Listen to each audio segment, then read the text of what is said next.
Imagine a world with no stores, no factories, no sewing machines. Now imagine you still need clothes every single day. What do you do? Thousands of years ago, Africans faced this exact question, and they solved it brilliantly.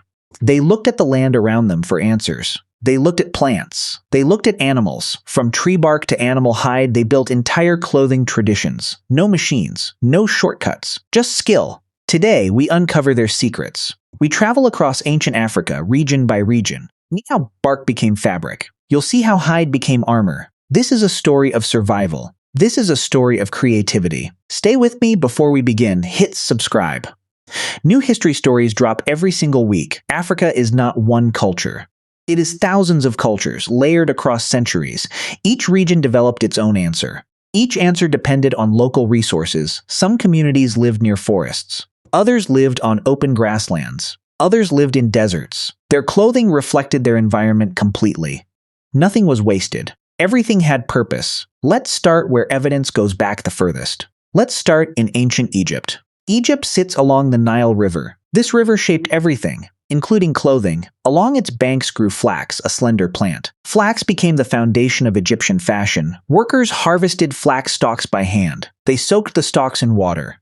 This process was called retting. It softened tough plant fibers for use. After retting, workers beat the stalks. This separated fiber from woody stem, then came spinning.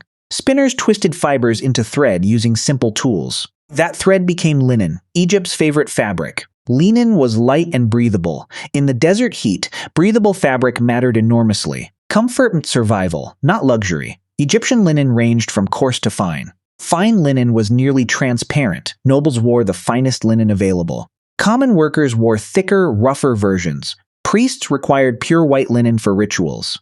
Animal-based materials were considered impure for temples. Beyond flax, Egyptians also used leather. Sandals were often made from cowhide. Soldiers wore leather armor pieces too. Leather offered protection during battle. So Egypt combined both materials wisely. Plants for daily wear, hide for protection. South of Egypt stood Nubia. This kingdom developed its own distinct style. Nubians wore both linen and leather regularly. Trade with Egypt brought fabric north and south, but Nubia added something unique: animal skins with fur intact. Leopard skins symbolized power and status. Kings and priests wore these skins proudly. It showed strength, courage, and divine connection. Nubian craftsmen also tanned leather skillfully. Tanning preserved hide, stopping it from rotting. They used natural substances like tree bark. Bark contains tannins that toughen skin. This technique produced durable, long-lasting leather goods. Belts, pouches, and sandals lasted years. Now travel west, into dense rainforests. Here, trees replaced flax entirely. Communities harvested bark from specific fig trees. This bark became a fabric called bark cloth. Workers stripped bark carefully, without killing the tree.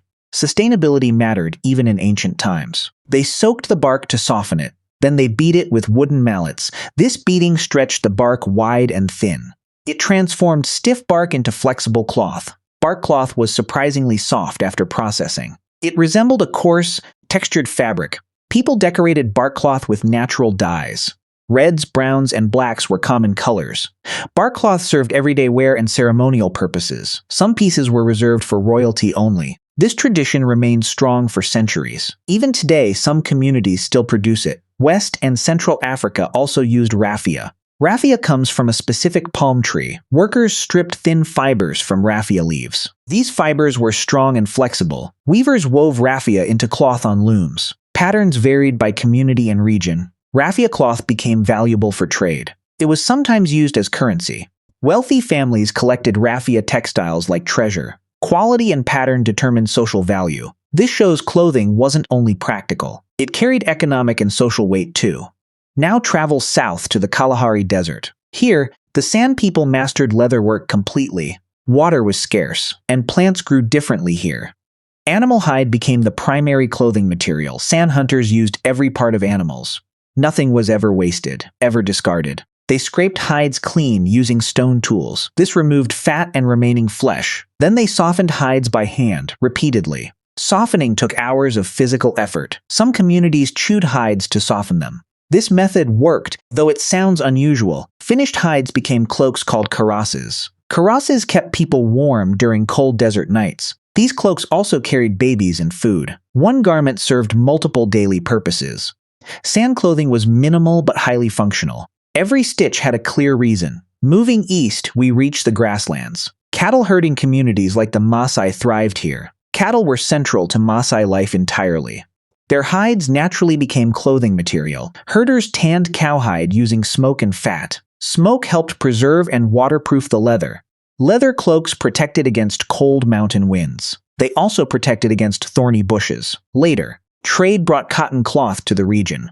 Bright red fabric became a Maasai symbol. But leather remained important for tools and shoes. Sandals were often cut directly from hide. This blend of old and new continued evolving. Cultures rarely stayed frozen in one method. Across Africa, color was never random. Every dye came from nature itself. Indigo plants produced deep, rich blue tones. West Africa became famous for indigo dyeing.